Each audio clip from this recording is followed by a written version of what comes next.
Kembali lagi Mawar Ruselia menyapa pemirsa Sultra TV di rumah dan menghadirkan tamu yang super istimewa sore hari ini di studio kita, Ibu Hajah Sri Lestari Zulkarnain yang di 2 segmen awal sudah memberikan inspirasi, semangat, nasihat dan motivasi tidak hanya untuk saya tapi tentunya untuk semua pemirsa Sultra TV yang senantiasa setia menonton tayangan kami. Nah, di segmen ini kita lebih santai, Ibu Wali. Nah, saya melihat kiprah Ibu Wali Kota ini sangat luar biasa ya, punya peran domestik mantap. 2 orang putra putrinya dikenal sebagai anak-anak yang cerdas ya, dan yang besar ini lolos ke Turki, Masya Allah. Yang bungsu juga Masya Allah menorehkan prestasi yang juga luar biasa. Artinya peran domestik beliau dijalani dengan sangat maksimal. Tetapi ternyata peran di luar pun beliau tidak hanya mengemban amanah bagaimana menjadi sosok teladan ya untuk ibu-ibu masyarakat Kota Kendari, juga amanah-amanah lain yang diemban. Sosok pebisnis juga Masya Allah luar biasa. Nah tentunya saya ingin tahu manajemennya bagaimana sih gitu di antara seabrak aktivitas yang ibu jalani sehari-hari? Otomatis ada yang bisa jadi ada urusan domestik, ada urusan publik. Betul. Karena sunnah atau fitrahnya kita adalah ibu. Betul. Sebelum menjadi yang lain, maka dituntaskan urusan domestik dulu. Betul. Memastikan, dan itu menjadi juga izin, salah satu hal yang kemudian membuat Bapak mengizinkan saya untuk menjadi ASN. Saya insya Allah ngurusin anak-anak. Jadi memastikan anak-anak saya itu sudah punya pakem program, pakem aktivitas setiap hari. Jadi pagi-pagi itu jadi dia bangun sholat duha, mandi sholat duha. Kalau weekend ya, kalau pagi-pagi kan dia langsung mandi ke sekolah, balik, kemudian dia istirahat, mandi sore, sholat maghrib, ngaji gitu ya, baca buku, baru boleh megang HP. Oh, harus ada syaratnya dulu ada ya, dong. Luar biasa. HP itu persentasenya kecil. Saya sering mengingatkan, orang cerdas itu orang yang bisa mengatur teknologi, bukan dia yang diatur teknologi. Betul. Nah, gitu. Dia yang memanfaatkan teknologi, bukan dia yang dikuasai oleh teknologi. Bukan dia yang dimanfaatkan ya oleh teknologi. Jadi gitu. Kalau liburan itu aktivitasnya mandi, kemudian sholat duha, kemudian tilawah, murojaah hafalan, baca buku 10 halaman. Wajib. Dan itu dia harus ceritakan. Kan anak sekarang cerdas. Iya. Jadi kalau dia bilang sudah baca, nah buktinya apa? Ceritakan ke saya. Oh, harus ada bukti ya. Retell to me, gitu ya. Ceritakan, sambil saya lihat. Kadang juga belum semua saya baca. Teknik gitu ya. Coba jelaskan, ceritakan apa isinya. Oh, iya. Oh, sudah. Gitu. Jadi dia harus menceritakan isi, dan kami punya kesepakatan dan Bapak setiap bulan anak punya jatah beli buku 3. Jadi 2 buku pengetahuan.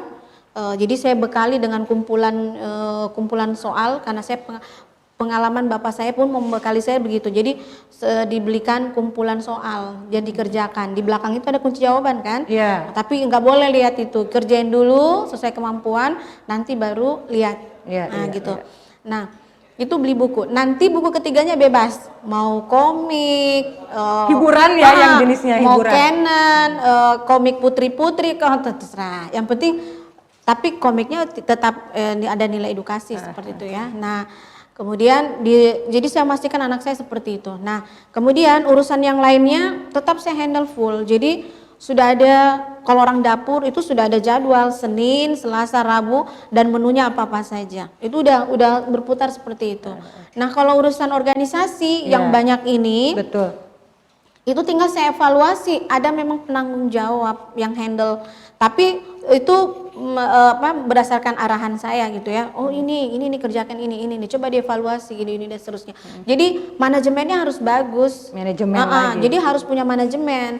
Jadi semua organisasi ini ada orang-orang yang dipercayakan untuk bisa menjadi perpanjangan tangan saya untuk mengontrol setiap ada informasi dan seterusnya. Nah, begitu pula dengan Bapak yang tidak bisa diwakilkan oleh orang lain. Tugas itu adalah berhubungan dengan Bapak Wali Kota. Iya.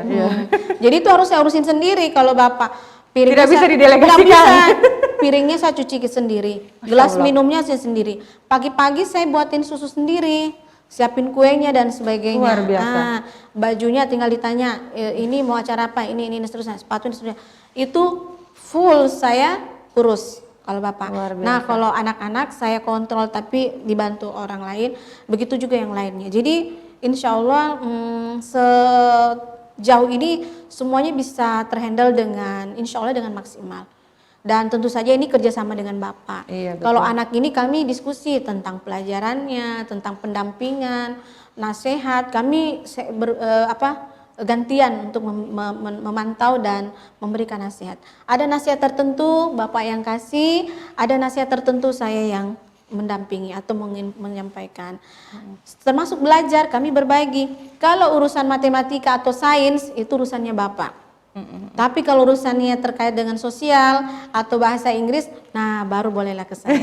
Didelegasikan kepada harus Umi kerjasama ya, yang baik. panggilan sayang. Jadi alhamdulillah sejauh ini semuanya bisa berjalan dengan baik dan lancar. Masya Allah, luar biasa.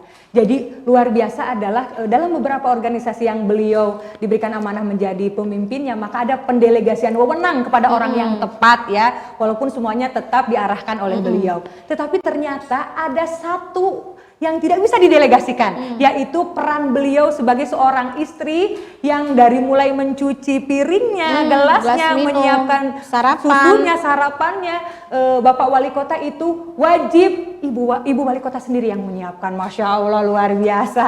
Nah, ini sangat menginspirasi ya, karena terkadang ketika kita sudah menyibukkan diri dengan aktivitas, kemudian untuk hal yang sangat prinsipil pun mengurus suami, terkadang kita delegasikan kepada mohon maaf asisten rumah tangga. Seperti itu tidak boleh ya. Tidak boleh. Nggak boleh, itu menjadi kewajiban kita sebagai seorang istri memuliakan suami. Walaupun misalkan kita sudah menjadi istri yang hebat di luar, tetapi ketika di rumah maka peran kita adalah sebagai seorang istri di mana suami kita adalah menjadi kepala rumah tangga. Dan makan itu Bapak ditemani. Kalau kami ada di rumah itu makan saya temani. Meski di luar saya sudah makan, kalau balik itu saya akan temani makan. Bapak minta ditemani makan meskipun saya nggak makan. Jadi tetap duduk berhadapan sambil bercerita. Masya Allah, quality time suami istri. Nah tentunya ini menjadi salah satu juga kunci ya sukses, tips bagaimana keluarga beliau ini betul-betul saya melihatnya sangat harmonis ya. Dan saya sering memang kemudian mencontoh ya beliau ini, dan saya terapkan di keluarga kami bagaimana beliau memperlakukan Bapak itu seistimewa mungkin gitu ya. Dan itu tadi menghabiskan waktu-waktu yang berkualitas berdua walaupun hanya di meja makan ya. Luar biasa. Nah Umi, sekarang saya memanggilnya dengan panggilan kesayangan ya. Umi, saya melihat kiprah yang luar biasa, bahkan sebagai seorang pejabat publik begitu ya, kemudian dihadapkan harus menghadapi acara-acara yang beraneka ragam. Tetapi ketika diberikan porsi untuk memberikan sambutan misalnya atau menjadi pembicara, menjadi pemateri, itu saya melihat tidak pernah gagal dan selalu lancar, mengalir begitu saja gitu. Ini kan sangat luar biasa, tidak semua orang memiliki kemampuan dan kualitas seperti ini. Adakah sosok tokoh atau mungkin sosok seorang perempuan yang menjadi inspirasi, yang menjadi motivasi buat Umi sehingga Umi bisa menjadi sosok yang luar biasa seperti sekarang? Jadi kalau berbicara tentang sosok, saya banyak sosok yang menjadi tokoh yang menjadi inspirasi buat saya dalam menjalani hari-hari, baik sebagai mungkin orang menyebutnya aktivis ataupun menjadi seorang istri. Jadi kalau berbicara seorang istri, ini menjadi inspirasi saya itu Ibunda Khadijah. Bunda Khadijah, Masya Allah. Tentu saja saya juga lahir dari dua perempuan, dua sosok lain gitu ya. Jadi kalau Khadijah ini berbicara tentang bagaimana all outnya dia dalam mensupport Rasulullah di masa-masa awal perjuangannya, masa-masa awal kemudian beliau mengemban sebagai Nabi dan Rasul. Jadi Ibunda Khadijah ini sangat mandiri dan kuat dari segi finansial dan all out dalam bersedekah, all out dalam berinfak, sampai ini yang kalau saya baca meski sudah puluhan kali ketika beliau berpulang itu sampai kain buat nutup dirinya saja itu dia nggak punya, dia nggak punya. Saking all outnya dia untuk membantu perjuangan Rasulullah membantu orang-orang yang ada di sekitarnya. Itu saya tuh sampai kalau baca itu meski kondisinya tidak kondusif, kalau baca itu sampai benar-benar berlinang air mata karena Masya Allah perjuangannya. Sampai mau berpulang sekalipun tidak cukup satu helai kain yang dia punya, bahkan minta sorbannya Rasulullah kan. Betul. Dan ketika ditutup kepala kakinya kelihatan, dan ketika kakinya ditutup kepalanya kelihatan. Sampai ada satu kalimat yang mengatakan ketika di pangkuan Rasulullah mengatakan sekiranya tulang saya itu bisa menjadi penyambung jalan Rasulullah. Perjuangan Rasulullah, betul. Itu. Jadi itu sangat memotivasi sekali ya, historis daripada seorang istri ya yang paling dicintai oleh Rasulullah ya, yaitu sosok Ibunda Siti Khadijah. Beliau tidak hanya ya berjuang berdarah-darah mensupport perjuangan awal Rasulullah bagaimana menyebarluaskan Islam di awal perjuangan, tapi beliau juga adalah seorang pebisnis tangguh yang dikatakan 3/4 harta orang Mekah itu adalah hartanya beliau, tetapi di akhir hidupnya beliau ya harus seperti itu adanya. Dan memang cerita ini menjadi inspirasi juga buat saya ya. Kenapa kita haru ya, karena sangat memotivasi ya. Kita belum seberapanya dibandingkan dengan perjuangan beliau. Nah, mudah-mudahan ya tokoh yang ternyata menjadi sosok inspirasi buat Umi ya, buat Ibu Wali Kota itu menjadi sosok inspirasi juga buat kita semua. Kita sebagai seorang muslimah ya harus memaksimalkan peran domestik kita, menjadi seorang istri, menjadi seorang ibu yang tangguh ya, yang bertanggung jawab. Tetapi tidak hanya itu, kita juga harus memaksimalkan peran kita juga di luar ya, memberikan kemanfaatan yang banyak untuk umat. Masya Allah, luar biasa sekali Umi ya perbincangan kita ya. Ada sisi humanisnya yang membuat kita terharu ya. Kemudian juga di akhir segmen kita teringat perjuangan Ibunda Siti Khadijah yang akhirnya membuat kita sedikit berkaca-kaca dan mengeluarkan terharu, air ya. mata, terharu.